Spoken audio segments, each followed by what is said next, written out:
अस्सलाम वालेकुम रहमतुल्लाहि वबरकातुहू। इत्तेहाद न्यूज में आप सभी का खैर मकदम है। त्योहारों में नफरत क्यों बांटी जा रही है? जी हां, बेलगाम और अतराफ में नफरत का बढ़ता दायरा लम्हे फिक्र कही जा सकती है। यकीनन पुलिस महकमा नजर रखे हुए तो है, पर इसके बावजूद नफरती गिरोह की हरकतें बढ़ती ही जा रही है। कुछ वारदातें बेलगाम शहर और अतराफ में पेश आई, उसका जिक्र आज करते हैं। बात शुरू मौदगा से करते हैं, जो होली के दिन पेश आई। कुछ मंजर आप भी देख सकते हैं कि जब होली प्यार मोहब्बत के लिए हुआ करती थी, अब कैसे त्योहारों की आड़ में नफरत परोसी जा रही है। हासिल इत्तला के मुताबिक हाफिज महबूब जब मौदगा से बालिकुंदरी की तरफ जा रहे थे तो एक गिरोह ने उन्हें रोक लिया और तंजिया अल्फाज इस्तेमाल किए, जिसके बाद इन पर हमला करने की कोशिश की गई।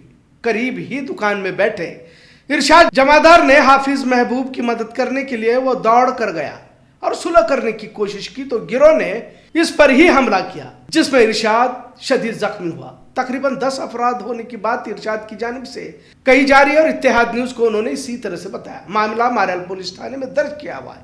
अब तक 2 अफरादों को हिरासत में लिया गया है। 5 अफरादों पर एफआईआर दर्ज होने की बात कही जा रही है। एक और मामला पेश आया मार्केट पुलिस थाने में। होली के वक्त अनजान जगह पर टीपू सुल्तान और बहादुर शाह जफर की तस्वीर को आग लगाने का वीडियो सोशल मीडिया पर वायरल हुआ, जिसे बेलगाम शहर के कुछ नौजवानों ने शेयर भी किया हुआ और इंस्टाग्राम पर स्टोरी भी लगाई हुई है। लिहाजा उज्जवल नगर के अफनान पटेल ने मार्केट थाने में जाकर फरियाद दर्ज की और कार्रवाई की मांग की। मामला मार्केट पुलिस थाने में दर्ज किया गया। अब इस तरह होली के वक्त नफरत फैलाकर अमन को नुकसान पहुंचाने वालों पर कार्रवाई की मांग की जा रही है। मार्केट स्टेशन के पीएसआई हुसैन कैरूर ने मामले को दर्ज कर लिया है। पुलिस तफ्तीश जारी है की बात हुसैन कैरूर ने इत्तेहाद न्यूज को बताया। जिन्होंने भी इस वीडियो को शेयर और स्टोरी पर लगाया था, इनकी तलाश जारी है की बात बताई गई। एक और वारदात का जिक्र करते हैं जो पीरवाड़ी में पेश आई, जिसमें 2 नौजवान होली के दिन बुर्का पहनकर नाच रहे थे ताकि एक समाज के जज्बात को मजरू किया जाए।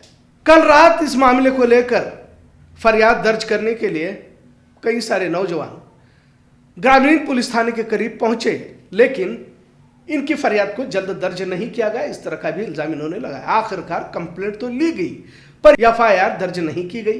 पीरवाड़ी, शाहपुर और ओड़गांव के कुछ लोगों ने बड़ी तादाद में जाकर पुलिस थाने के सामने एहतजाज किया, पर पुलिस की जानिब से दिलचस्पी का मुजाहरा नहीं दिखाया गया कि बात यहाँ की जमात के जिम्मेदारों ने भी बताई।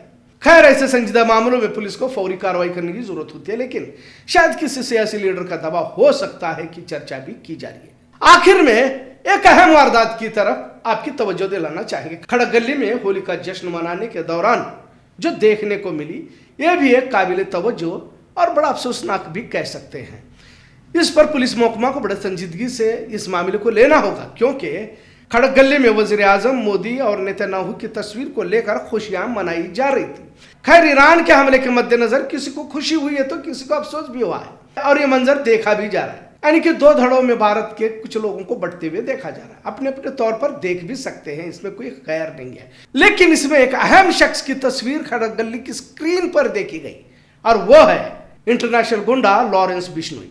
लॉरेंस बिश्नोई की तस्वीर को स्क्रीन पर दिखाएगा, आप भी वीडियो में भी देख सकते हैं। वाज़ह रहे कि इंटरनेशनल गैंगस्टर के तौर पर लॉरेंस बिश्नोई की पहचान है। कई सारे बड़े जुर्म, कत्ल, फिरौती में बिश्नोई का हाथ है और बिश्नोई उसमें मुलव्विस है। कनाडा में तक जो है जुर्म की वारदातें पेश करता रहता है। भारत के कई रियासतों में बिश्नोई गैंग सरगर्म है। लिहाजा बेलगाम में बिश्नोई का क्या कनेक्शन है जो होली के दिन स्क्रीन पर दिखाया गया? जब से वीडियो वायरल हुआ है, बेलगाम की आवाम में खदशा और डर भी पैदा हुआ है कि क्या बिश्नोई का बेलगाम कनेक्शन भी है, और अगर है तो कौन लोग हैं वो जिनका कनेक्शन बिश्नोई के साथ है। कुछ वारदात बेलगाम शहर में होने से पहले इसकी तफ्तीश जरूरी है, ऐसी बात कही जा रही है। जल्द पुलिस महकमा इसकी गहराई से जांच करे और बिश्नोई गैंग का पर्दाफाश करने की मांग बढ़ती जा रही है।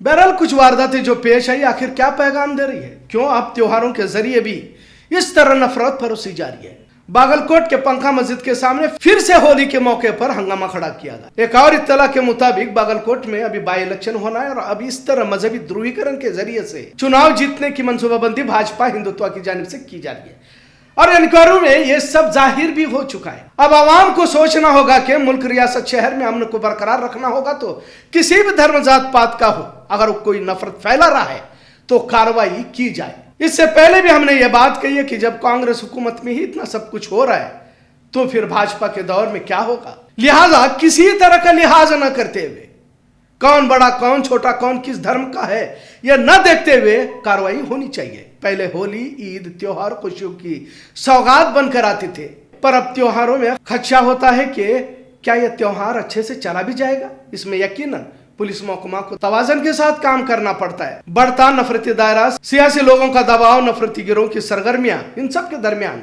शहर को अमन के साथ काबू में लाना यकीनन एक कसरत कही जा सकती है।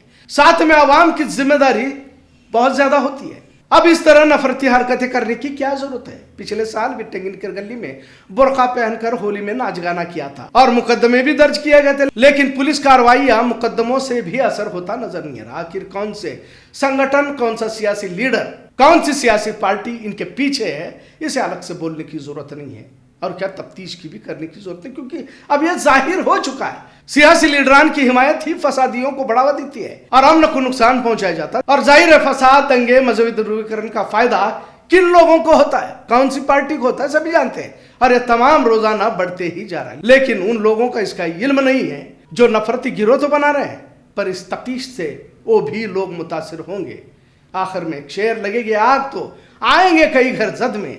यहाँ पे सिर्फ हमारा मकान थोड़ी है। मुहर्रम, गणेश जुलूस, शिव जयंती, रामनवमी, होली में जिस समाज जमात के लोग जिम्मेदार बनकर आगे रहते हैं, इन पर जिम्मेदारी सौंपी जाए। जो भी कमेटी मंडल होंगे उन्हें समझाया जाए कि इस तरह त्योहारों की आड़ में नफरत ठीक नहीं है। और जो भी पंचमंडल कमेटी के लोग इस तरह एक समाज को निशाना बनाने के लिए जानबूझकर औरतों का लिबास पहनकर नाचते हैं, इन्हें रोके या खुद पंचमंडल इन्हें पुलिस के हवाले करे। आज जो मंडल जमातों की खामोशी नजर आ रही है, ये कल को बड़े नुकसान में तब्दील हो सकते हैं। लिहाजा त्योहारों का जश्न जरूर मनाएं, पर किसी के जज्बात को ठेस न पहुंचे, इसका भी ख्याल रखना होगा। इतना जरूर। आज का मौजू कैसा लगा इस पर जरूर कमेंट करें।